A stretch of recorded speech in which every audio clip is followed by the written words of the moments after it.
Hey everybody, Matt Johnson here from Marathon of History, and I'm just outside here on this beautiful fall day. And I don't know about you, but when I'm outside on a beautiful day like this in the fall, my first thought is the North African desert. So today we're going to have a look at having a bit of fun with one of our 1/48 scale CMP Field Artillery Tractors.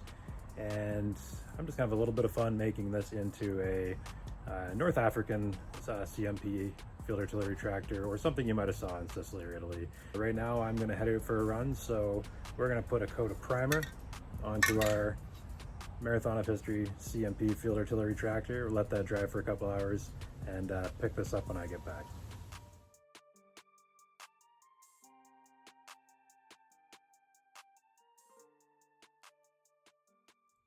All right, so here we go with our painting of the CMP 1/48 scale Field Artillery Tractor. And like I said on the Facebook post, this is going to be more about painting with a brush than an airbrush. I think it's a lot of fun just to paint these things with, craft store paint that you can buy inexpensively.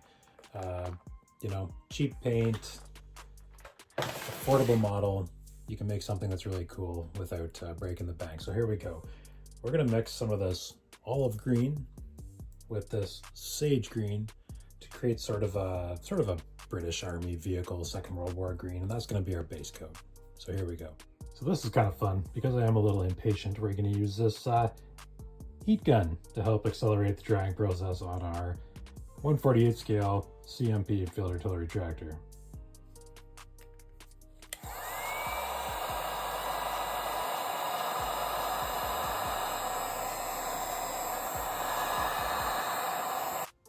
So as I found out, maybe don't use a heat gun.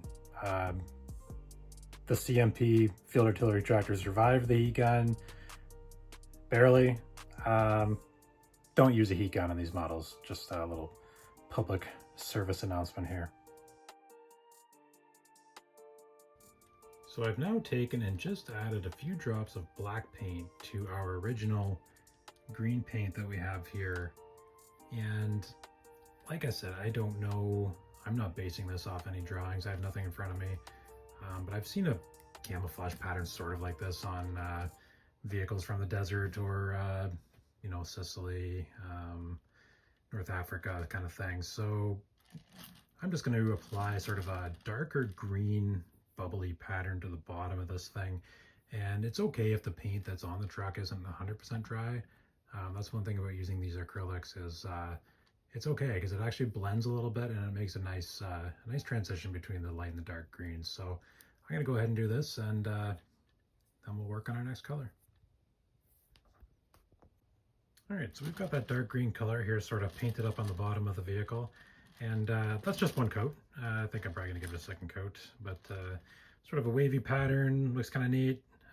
Again, I don't know 100%. I'm not looking at a vehicle here to do this. I'm just kind of going off memory, but I think that looks pretty neat. So now we're going to apply sort of a desert tanny brown color to the top and a kind of a similar pattern. So we'll just sort of emulate that bottom waviness with the top desert tan brown pattern here on this CMP Field Artillery Tractor.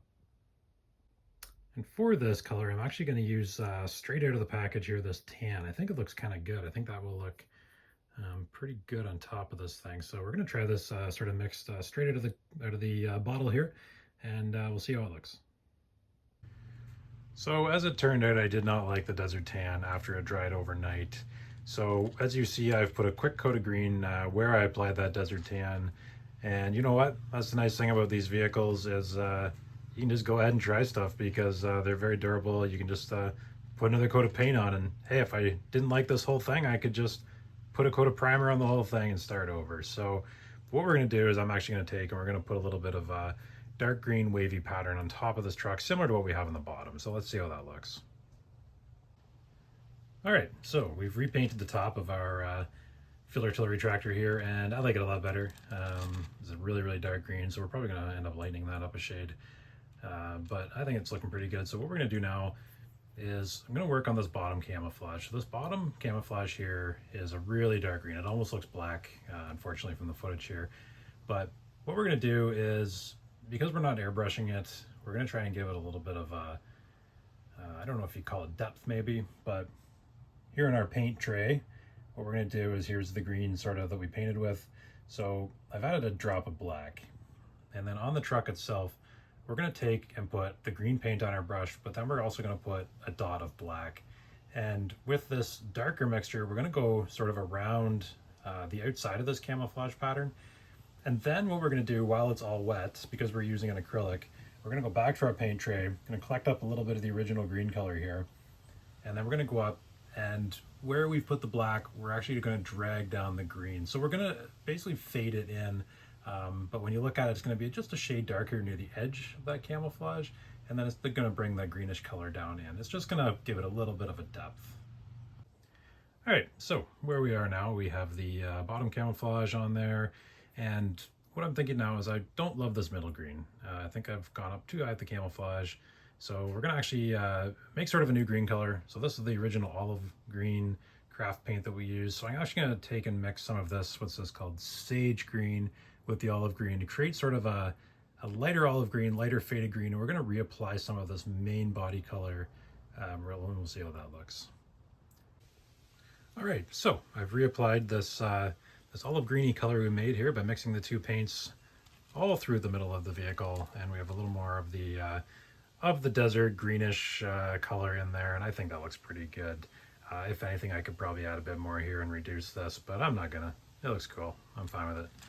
So what we're going to do now is we're getting prepared to, again, let all this dry. We want to be able to give this a second coat, because sometimes with these acrylic paints, you do have to do 2 coats just because they're not quite as good at covering the darker colors. So as you can see, we're going to do a second coat in here in different places. But in preparation of letting it dry for quite a while, I'm going to go ahead and paint all of the rubber on the wheels and the spare tire here up top, and just going to do that now because it's the wheels are going to get a little bit more they're going to get worn off as we continue to paint, but it's sort of the first coat on the wheels. So I'm going to do that, then I'm going to set it aside here for a few hours, and we'll get back to it later.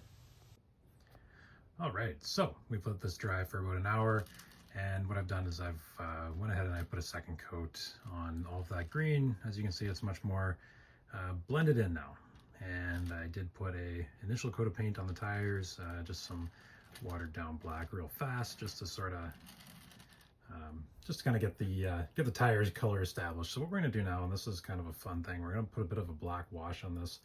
And what the black wash is super thinned black paint. So there's going to be you can either pre-mix it up in a little jar and just, you know, a little bit of water, put a drop of black. I just get a bunch of water in my brush and then just put a dot of black paint on here. But what we're going to do with this wash is we're going to take and we're going to go around all of the sort of details on this thing, all the doors, all the windows. And what that's going to do is it's going to essentially outline it for us in like a different color almost. And it really does add a really neat element of depth to the whole thing. So go ahead, get a bunch of water in your brush, get your black paint, put a little dot on, and go ahead and start applying that wash. And we will see how this goes and go from there. So as you can see, we've got to the point where the camouflage is on. We have a really nice black wash on, and it's really important now to really let the CMP dry, because the next step is going to require a very, very dry vehicle. So I actually took advantage of this beautiful fall weather, and I set it out here on my deck table in the sun, and there's a bit of a breeze, so this thing should be dry before too long actually, and we can continue working on it. So, but in the meantime, it's very important when you're doing this type of work. It's incredibly important to hydrate. So time to hydrate a bit, let this thing dry, and we'll go from there. All right, so we have our 1/48 scale CMP Field Artillery Tractor. As you can see, this nice black wash here is dried overnight, and it's looking pretty good. Actually, give it some nice depth, and I'm pretty happy with how this thing's looking so far. So what we're going to do now is actually a technique to bring out some of the details and really sort of highlight some of the stuff on this thing and give it a bit of a weathered appearance, and that's called dry brushing. So we're going to take this inexpensive craft store brush, and then I have some lighter colored paint. I don't often use white. Usually I use a light gray or a light tan. And what you're gonna do is put that paint on your brush, and then you're essentially gonna wipe it all off. And some of that in the paint tray, and then I'm gonna use a Kleenex or something to wipe most of it off. And then what we're gonna do is back to the vehicle. We're gonna very gently brush and catch some of these highlights. No, that's a little strong, but once you wipe the paint off your brush, then when you do brush it over the vehicle, you will catch some of those highlights in a nice way. So I'm going to go ahead and do that, and then we'll come back and see how it looks. All right, and the thing I like about dry brushing, as you can see, we're almost done here. It really does bring out a lot of the nice details, but it also really tends to sort of blend this all together into a, sort of tones down everything and blends it all together nicely. And as you can see, I did the tires here. It brings out some of the highlights in the wheels. And I spent a fair bit of time focusing on dry brushing around these front headlights here, because that sort of helps define those and bring those out. Now, these headlights on these trucks weren't like your car where they were, very bright and distinct. So I think that looks pretty good there, actually. And as you can see, we brought out some of the side details. Might have got a little bit heavy there.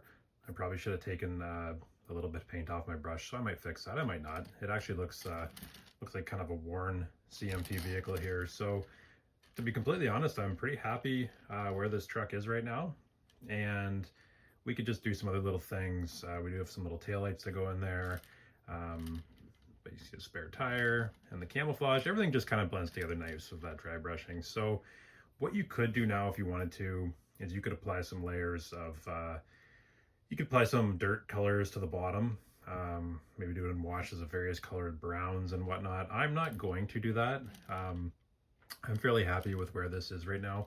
And sometimes that type of weathering, as far as simulating mud and dirt and things like that, it is easier done with an airbrush, but you can do it with a regular brush. You can simply put some washes on. You can dry brush some different dirt colors on. And remember, sort of when you're weathering, your darker colors go ish to the bottom, and then your dust and stuff gets lighter as you go up. But like I said, I'm not going to do that on this one. I'm pretty happy with where this one looks right now. And like I said, I'm not going to put any markings on this. You could quite easily even print something on your home computer, some little markings for these trucks. But again, you don't have to. I'm not going to. I'm happy where it looks right now. So we're going to call this a wrap on our 1/48 scale Marathon of History Field Artillery Tractor. And of course, we're going to have the limber and the 25-pounder gun to go with this, and I'm going to give them a pretty similar treatment. So you can basically do the exact same things. You don't necessarily have to camouflage those. You might just want to go with sort of the greens and a little bit of dry brushing to bring out those details. But I think it makes a pretty nice little set, for this truck being $20. And I don't know, I think these paints were around $25 for that whole thing. Like, that's going to last you for, a long time painting these models. And I bought some inexpensive brushes at my local art store, the Color Jar here in Durham. Very good store, very family-run business. And you can get those if you're in the area, the Color Jar, or you can get them at basically lots of different craft stores. Anyways, you don't have to go out and spend a lot of money. And we're going to do a CMP Field Artillery Tractor soon with the airbrush, just to sort of show you the difference. But again, this is just something to do. It's inexpensive. Like I said earlier, if you don't like how it looks, you can simply reprime it, do it again. Our models make a great sort of canvas for practicing like that. So I hope you enjoyed this tutorial. And like I said, I am not the all to end all here, obviously. I'm not pretending to be an internet experienced, super professional model builder. I'm just sort of showing you what I like to do with our models and just give you some ideas as far as what you can do with them. And everybody's different. Everybody has their own taste. Some people would hate what I've done with this, and that's completely fine.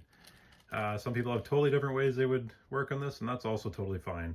The main thing is it provided a few hours of some relaxation, some fun, and just zoning out for a little while and working on these little models is quite fun, and that's going to be a nice piece on the shelf. So thank you very much for watching. I appreciate it. And until our next video, thank you, and head on over to marathonofhistory.ca or coolhistory.ca to check out the full selection of our vehicles. Thank you very much.